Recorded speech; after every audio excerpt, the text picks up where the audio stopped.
اعوذ باللہ من الشیطان الرجیم بسم اللہ الرحمن الرحیم نحمدہ ونصلی علی رسولہ الکریم اما بعد۔ یہ دو آیات ہیں۔ پہلی آیات میں اللہ نے فرمایا قول معروف، ایک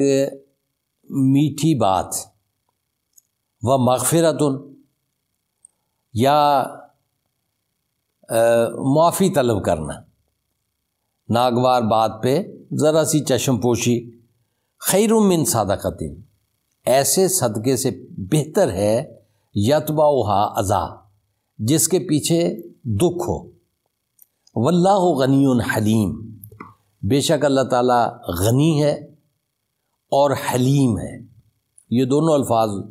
اردو میں بھی اسی طرح سے استعمال ہوتے ہیں۔ غنی کا معنی مال کی حاجت سے بے نیاز، اور حلیم کا معنی بردبار، تحمل والا۔ تو یہاں یعنی مال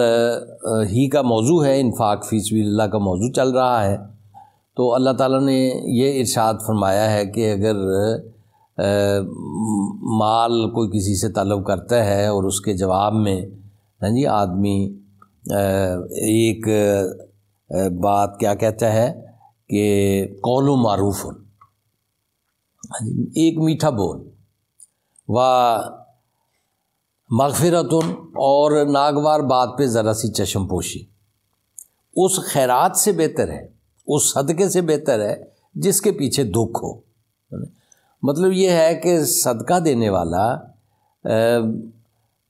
احسان جتا کر یا اپنی تکلیف کا اظہار کر کے دوسرے کو اذیت میں مبتلا نہ کرے، بلکہ تحمل کا مظاہرہ کرے، بردباری کا مظاہرہ کرے۔ اللہ نے آپ کو مالدار بنایا ہے، آپ کو صلاحیتیں عطا فرمائی ہیں، آپ جد و جہد کے بعد اسباب حیات اکٹھا کرنے میں کامیاب ہو گئے ہیں، تو یہ سارے کا سارا فقط آپ کی محنت کا نتیجہ نہیں ہے،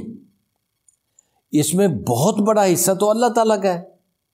کہ اللہ نے فضائیں سازگار رکھی ہیں، سورج اور چاند پیدا کیے ہیں، ان کی روشنیاں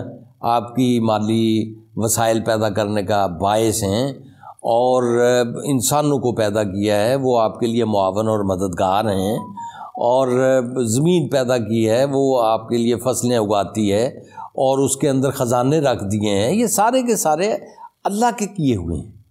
لہٰذا اس میں سے کوئی آدمی اور انسان کو جو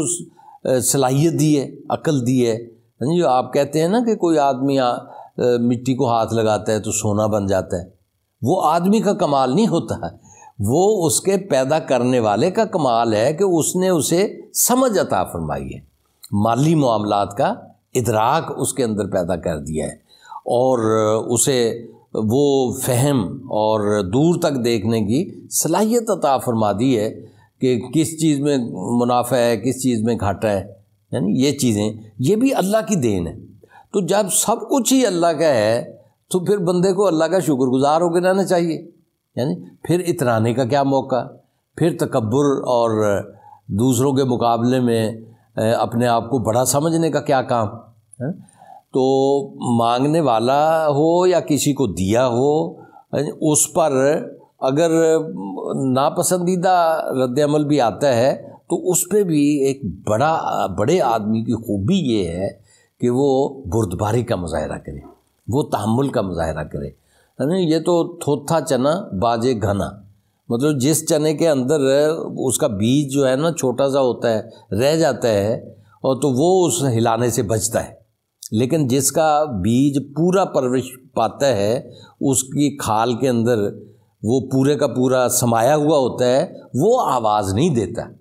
یعنی تو اس لیے یہ اس قسم کا رد عمل ہلکا پن ہے، اور مومنوں کو تو اللہ کے ماننے والوں کو مزاج کے اعتبار سے بھی اور سوچ کے اعتبار سے بھی اور رد عمل کے اعتبار سے بھی بہت بڑی شخصیت کا حامل ہونا چاہیے۔ ایک بات تو یہ فرمائی۔ دوسری بات یہ فرمائی کہ اے ایمان والو لا تبطلوا صدقاتکم بالمن والاذی، اپنے صدقات کو لوگوں پر احسان جتا کر اور انہیں تکلیف دے کر ضائع نہ کرو۔ کالذی ینفق مالہ رئاء الناس، اس شخص کی مانند مثال دی ہے، ایک شخص ہے کہ جو لوگوں کو دکھاوے کے لیے مال خرچ کرتا ہے، اور ولا یؤمن باللہ والیوم الآخر، اللہ اور یوم آخرت پر ایمان نہیں رکھتا۔ اس کا یہ مطلب نہیں ہے کہ وہ دہریہ ہے یا مرنے کے بعد پیدا ہونے کا انکار کرتا ہے، یہ نہیں مطلب۔ یعنی اللہ کو مانتا بھی ہے اور آخرت کو بھی مانتا ہے، لیکن اللہ کو ماننے کے تقاضوں سے بے بہرا ہے اور آخرت میں اجر ملنے پر یقین نہیں رکھتا، کیونکہ مسلمان کو تو اللہ کے لیے کرنا چاہیے اور آخرت کے لیے کرنا چاہیے۔ جو بھی آپ نیکی کرتے ہیں وہ اللہ کی رضا کے لیے کریں۔ حدیث میں آتا ہے کہ جو لوگ اللہ کی رضا کے لیے نہیں کرتے، اپنی یہی جو ریا ہے، لوگوں کو دکھاوا، ایک سخی پیش ہوگا اللہ کی بارگاہ میں، اللہ پوچھے گا جی ہاں کیا لائے ہو، کہ جی مال اللہ تو نے جو دیا تھا سارا تیرے راستے میں خرچ کیا ہے۔ تو اللہ فرمائے گا کہ میرے لیے خرچ نہیں کیا تھا، تو اس لیے خرچ کیا تھا کہ لوگوں کو دکھا سکے، لوگ تمہیں سخی کہیں، تو لہٰذا لوگوں نے تمہیں سخی کہہ دیا، اب میرے پاس کیا لینے آئے ہو، میرے پاس تو کچھ نہیں ہے تیرے لیے، جس کام کے لیے تو نے اپنا مال خرچ کیا وہ بدلہ تجھے حاصل ہو گیا۔ تو اس میں سبق ہے۔ سبق کیا ہے کہ جو نیکی کا کام بھی ہم کریں، ظاہر ہے کہ انسانوں کے ساتھ ہم نے بھلائی کرنی ہے، نیکی کرنی ہے، ان کو کوئی مدد کرنی ہے، ان کے لیے کچھ کام کرنا ہے، تو اس کا اجر ان انسانوں سے طلب نہ کریں، بلکہ اس کا اجر طلب امید رکھیں اللہ سے، ہاں جی، اللہ کی رضا کے طالب بنیں، اور آخرت میں ان اعمال کے نتائج پانے پر آپ کو یقین ہو کہ آج رسول اللہ صلی اللہ علیہ وسلم کی حدیث ہے الدنیا مزرعۃ الآخرہ،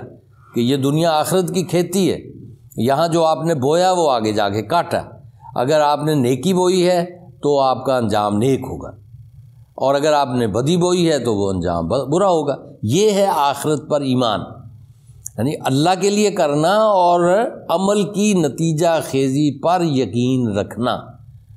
تو جو آدمی آخرت کی نتیجہ خیزی پہ یقین رکھتا ہے وہ اپنے عمل کو اس دنیا میں ضائع نہیں کرے گا۔ یہ ہے ایمان اور آخرت پر ایمان نہ رکھنے کا مطلب۔ فَمَثَلُهُ، اس کی مثال ایسے ہے، کَمَثَلِ صَفْوَانٍ، جیسے کہ پتھر کا ایک چٹان ہو، علیہ ترابٌ، اس کے اوپر تھوڑی سی مٹی پڑی ہوئی ہو، اور فَأَصَابَهُ وَابِلٌ، اور اس پر بارش آئے، فَتَرَكَهُ صَلْدًا، تو اس کو صاف پتھر بنا دے، چکنا قسم کا، مٹی ساری کی ساری پانی سے وہ بہہ جائے، ہاں جی، نیچے سے پتھر نکل آئے۔ لا یقدرون علی شیء مما کسبوا، اس پہ اگر انہوں نے کوئی فصل کاشت کی ہے کسی نے، یعنی وہ مٹی ہونے کی وجہ سے وہ اگ بھی آئی ہے، لیکن پانی کا ایک بہاؤ آیا ہے، وہ اس کو بہا کے لے گیا مٹی کو، اس پہ جو محنت کی تھی اس کا پھل سے وہ محروم رہے، ہاں جی، مٹی میں جو کچھ کاشت کیا تھا۔ بالکل اسی طرح سے اگر اللہ کے لیے نہیں کیا، لوگوں کو دکھانے کے لیے کیا ہے، آخرت میں اجر کا یقین رکھتے ہوئے نہیں کیا، بلکہ وہ بس اس دنیا میں اس کا بدلہ چاہا ہے، تو اس کی مثال اللہ تعالیٰ نے دی ہے کہ پتھر پہ مٹی ہو، مٹی پہ کاشت ہو، پانی آئے بہا کے لے جائے۔ مراد کیا ہوا کہ کاشت آپ نے کر دی، کس پہ کی؟ وہ مضبوط گہری مٹی میں نہیں کی، بلکہ اوپر کی مٹی میں کی ہے۔ سطحی طور پہ نظر آتا ہے کہ جی آپ بڑے سخی ہیں، بڑے مال دیا ہے آپ نے، اسٹیٹ کو مال دیا ہے، لوگوں کو مال دیا ہے، جنگ کے موقع پہ مال دیا ہے، اور فلاحی کام میں مال دیا ہے، لیکن وہ مال نہ اللہ کی رضا کے لیے، نہ آخرت میں